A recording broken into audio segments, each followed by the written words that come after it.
Now, the concept behind a structured mesh is that you provide it with enough blocks so that each node is at an equal distance from the previous one.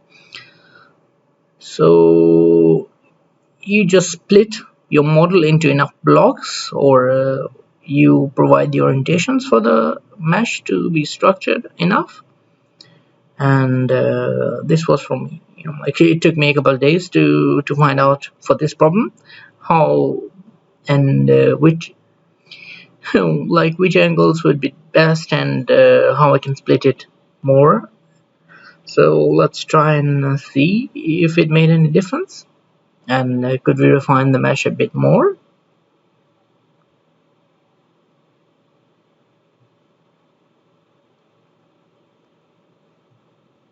Yeah, more scoping attachment. Yeah, we know, because now that thing is gone. So let's try and mesh it.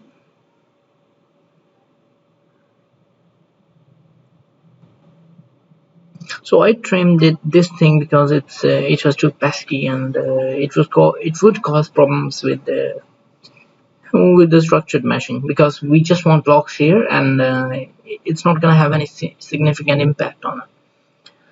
So it's pretty bad here, and I'm going to choose the face maybe. Yeah. So let's choose these faces only, and let's apply 20. What difference does it make? We may ask.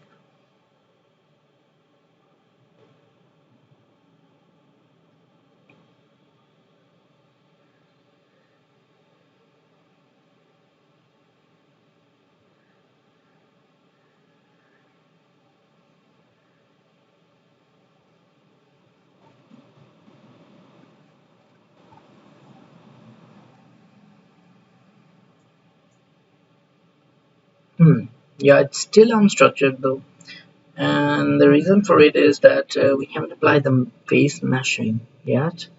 But it shouldn't, like it shouldn't need the face meshing settings to make it. Yeah, now we see that it's structured mesh, but it's very coarse. So what should we do really? So we should define the edges. The hmm. Do we want all of these edges to be the same size? No. And I'm gonna select these edges and the immediate ones.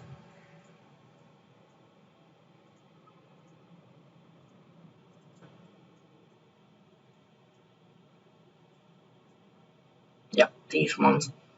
So we put them, and the sizing is 20 mil, and the behavior is hard. And then try. This one looks really bad. I want to get rid of it. Wow. Now the face meshing is gone. But should we apply the face meshing over here as well? The face sizing of 20. The same size as it is here. And element size 20, and that's 20, and then we boom.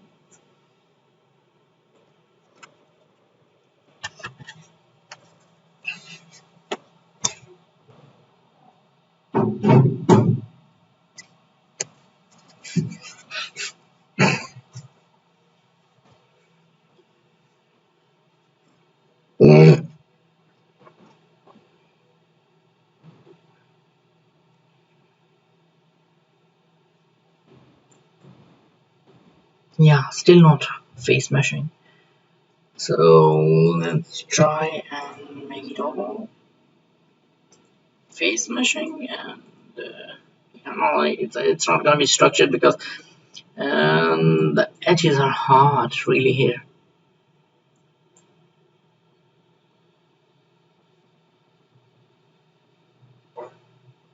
Oh no, it worked, but didn't work here. So let's make it like soft and then try again. But this is kind of nice, not nice. Yeah, it worked now. So which one do we have? Like these edges, and then there is this edge. Yeah, and I want to have it split nicely.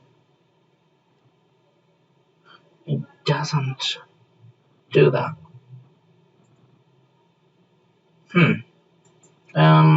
But also that is because of these angles, you know, like, so I would have to define all of these edges, and maybe I should do it later. So these element sizes, maybe I can make it with the divisions, like if they are equivalent. So like 50 divisions should they look good. And I duplicate it, and then boom.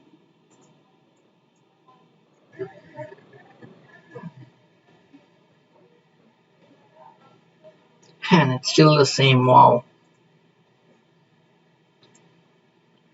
can't believe it. Okay, now it is, huh? But you see that now this thing has gone here, you know. So you gotta be very careful about here. Like you just don't want to blindly be messing with it. So I'm just gonna delete it for now, and later on we can mess with it. Like I can create a video for you to have a look on how we can make it structured mesh, very structured mesh, very accurate one. And for now I'm just gonna reduce it to 10.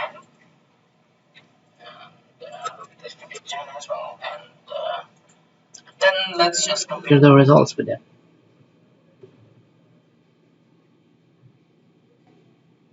Yeah, it doesn't look very bad, but like it could lead you to the pitfall of quality. Oh, skewed. It should be really badly skewed. Yeah, 0.85. Here they are. Yeah, so we will compare that. Don't mind. So yeah, so this is one structured mesh, like out of so many we could make, and then let's just get these results from here. And I'm gonna reset it, and I'm gonna check for my boundary conditions.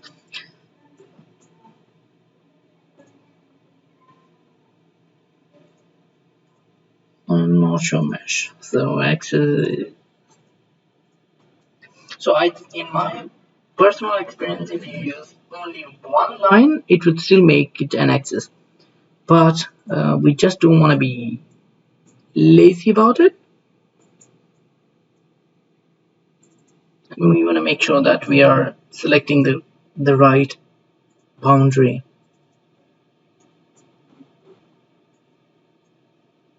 And that whole line is wall, the end wall or external wall.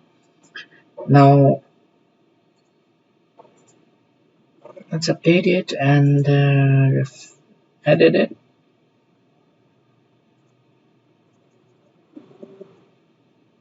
But make sure that, you know, like the fun is that I'm still in the 2D space, and that is a fraction of what I could do in Solidworks. You know, like Solidworks would have a lot of mesh. If that was like 10 mil, and it would literally take me like 6 or 7 hours to compute, and I would still not have any idea of accuracy of results. So this is good. Now axis is axis, and yep.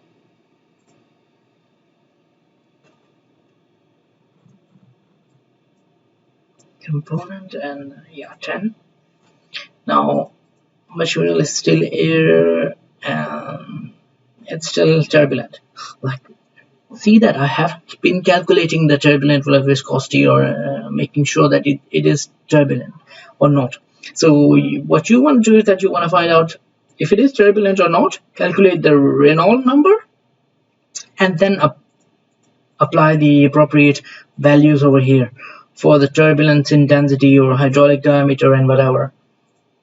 But for now I'm not doing it, just for the sake of consistency with the previous result. And yeah, we just keep them the same, and then we initialize it. But we do one thing more. We want to find out the monitor residuals. Which one residuals? So yeah, that is, can we put it a bit tighter? No. Show it wants options.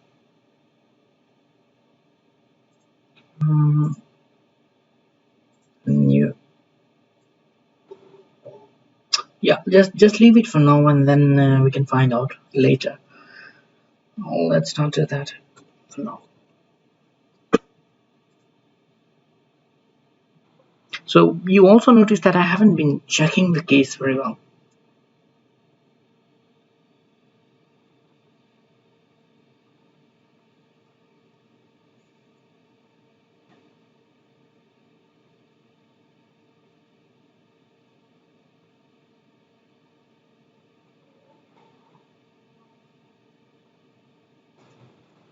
Wow, that was super quick.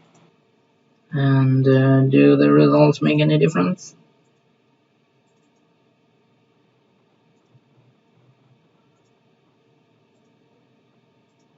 Oh, that's 17.2. So that would make it, that would make this simulation a bit doubtful, because you see that there is a cut here, and that's really smooth, and the drag kind of thing is not there, you know, like previously it's dragging out, but now it's not, it's kind of going straight. Let me check if we did. Yeah, that's actually symmetric. Wow. So what we didn't put here is that we didn't put the inflation or the y plus thing, because it was turbulent. And the second thing is that the mesh around here was pretty pesky. Like you can have a look as well, and so we should expect some bad results over here. Yeah, and so we have some bad results here, like we were expecting. And what was with the from the 20?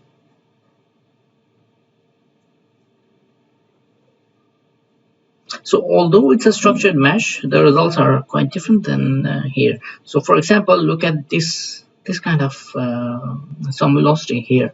You don't find it here, and like this, it's pretty smooth here, and also there is no kind of drag over here, like we can see. And then the development of this profile over here, and it looks really nice here. But does the nice also mean with high fidelity or high accuracy? We don't know. And how do we know that? Well, there are two things, like the mass and momentum conservation, mass conservation and momentum conservation. So we want to find out, like, is the mass conserved or not, and is the pressure conserved or not. So how do we do that? Can you guess? So let's try and make a plot of about time, if we can make it. Yeah, but never mind. So like this is for now, and well, I will make another video for you guys to show a high fidelity, how to find out the fidelity of the simulation, and how to see if we can see our mass and momentum is conserved or not. Have a great day. Bye bye.